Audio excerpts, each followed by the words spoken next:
I'm going to give you help with your homework from your Lesson 7-3 Subtracting Mixed Numbers worksheet. And in order to do this, I'm going to do problems number 3, I'll do problem number 10, and problem number 12. In order to do this, you work this a lot like you did adding mixed numbers. Here what you need to do to start is you need to find out what your least common denominator is. When I look at 6 and 9 as my two denominators, if I use upside down division here, I find out that 3 goes into both of those. So 3 goes into 6 twice, and 3 goes into 9 3 times. And when I work that out and multiply those numbers together, I get 3 times 2 is 6, times 3 is 18. So I need to rewrite these fractions using 18 as my least common denominator, and make sure that you keep your whole number with them. Okay, so when I go through and I solve these, I need to figure out that 9 times something gave me 18. So since I multiplied my denominator by 2 to get to 18, I also need to multiply my numerator by 2. And down here, I figured out that 6 times something gave me 18. That something would be 3. And then 1 times 3 will give me my new numerator. When I go through and get my new numerators, I know that 8 times 2 is 16. And I know that 1 times 3 is 3. Now this problem here, number 3, you do not have to borrow on. Since this numerator is bigger than this one, I can just subtract them. I get 16 minus 3 is 13. And my denominator is 18, and then my whole number, 8 minus 5, gives me 3. 13 and 18 don't share any common factors besides 1, so I can't simplify that. So your answer for number 3 should be 3 and 13/18. Now on number 10, this is a different situation. I'm going to have to borrow on this one, and when I go to find my least common denominator, I know that 3 and 8, they don't share any common factors besides 1, so I want to multiply those together.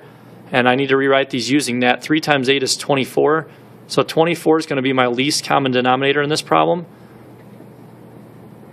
And just like the problem before, I need to go through and figure out how did I get from 3 to 28 to 24? I multiplied by 8. So I need to also do that in my numerator. And to get from 8 to 24, I need to multiply by 3. So I also need to do that in my numerator as well. Okay, so when I multiply those together, I get 2 times 8, which is 16, and then I take 7 times 3, which is 21. Now the problem with this question is you cannot take 16 minus 21.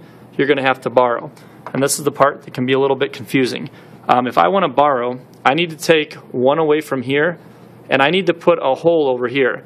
Now 24 24ths is really a hole, so I took 1 away from there, and I really put that 1 right here in the form of a fraction.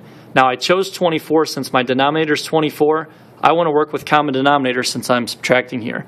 Now since I took the 1 away from here and put it over here, I already had 16 24ths, and now I have another 24 24ths, so really I have 16 plus 24, which is 40 24ths.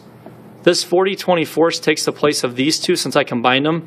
So what I'm really left with here, that's a 4, is I'm taking 26 and 40 24ths minus 6 and 21 24ths. So like the previous problem, now this is a pretty easy problem. I take my numerators and subtract them, and I get 19. I keep my common denominator of 24, and then I need to subtract my whole numbers. I need to take the 26 minus 6, which gives me 20. Therefore, my answer should be 20 and 19 24ths. Now, before I do the last problem with you, if you want to receive your extra credit point on this assignment, in the bottom right-hand corner of your worksheet, I would like for you to write, I love fractions, since I know that you guys absolutely love fractions. We're going to go ahead and have that put on there. Okay, the final question I'm going to do with you guys is question number 12. And question number 12 is 15 and 1/6 minus 3 and 3/10. So on this problem here, I need to find my least common denominator.